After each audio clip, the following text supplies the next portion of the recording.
All right. Tyler down here at Emerald City Guitars with my pick of the day. And I know I've said this before, I know it's implied with the pick of the day, but this is my favorite guitar in the shop. It's a 2008 Martin D-18 Authentic 1937. Now, vintage Martins have been really popular for a long time, and Martin caught on to that as early as the 1970s when they started putting some vintage style appointments on some of their models. This is things like the herringbone on the D28s and vintage style neck carves and things like that. But never has Martin come out with a guitar as accurate to pre-war models as the Authentic series. So let's see, we have a solid Adirondack spruce top here, a nice tight grain. The X-brace is also made of Adirondack spruce, scalloped of course, which would be appropriate for 1937 as per the name. I'm pretty sure this is the only modern Martin series that is constructed all with hot high glue, which is really special. It's relatively difficult to work with when compared to the modern PVA glues. It can be a little fussy, it has really short open times, so to do the big joints like the neck joint and joining the top and back, it takes a lot of practice and a lot of experience. And that's a lot of people, especially in factory settings, don't do it anymore. So that's a really special feature. Hot high glue, unlike modern wood glue, it dries very crystalline, very hard like glass. And lots of folks say that that lends itself to better tone transfer. But in any case, it's historically accurate, so that's what they did on these models. Nut and saddle are actually made of fossilized ivory.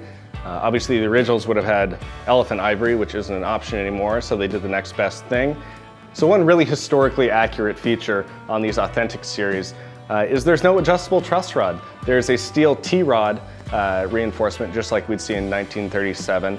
And that lends itself to having a big chunky neck, which this one definitely does, 1 3/4 at the nut. And it's a nice soft V all the way up, huge handful, but also really, really comfortable. Totally accurate to the late 30s Martin profiles that you'll see out there. So that's another thing that they got dead on correct. So something really cool about having an Adirondack spruce top as opposed to Sitka is that it typically has much better headroom. And what that means in terms of acoustic guitars is that you can really dig into it and it'll stay focused and not get too washed out and warbly like some of the thinner Sitka tops will. So I sincerely cannot think of a better guitar for bluegrass. It just projects, it is so perfect. I wish I could flat pick so I could do it a little justice, but it just blows me away every time I sit down with it. So we've been blessed to have a lot of pre-war Martins through the shop. I've been blessed to play quite a few of them. And this is just as close as you can get with a modern guitar. It just blows me away every time I sit down with it. I know I said that before, but I can't stress that enough. It's awesome. I wish I could own it.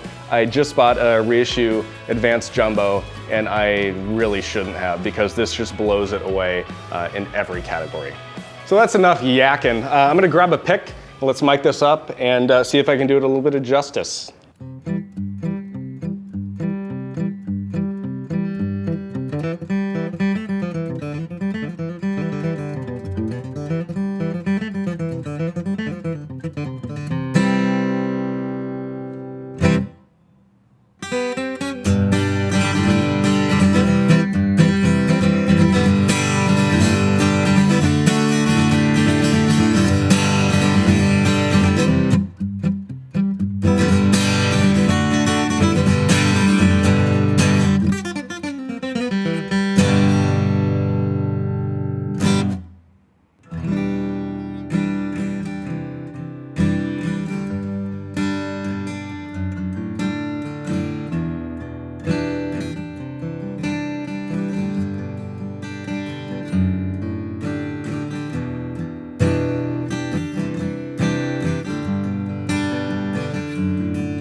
Wow, so there you have it.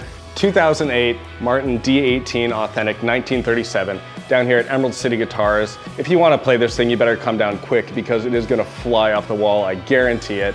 Thanks for tuning in. We'll see you next time.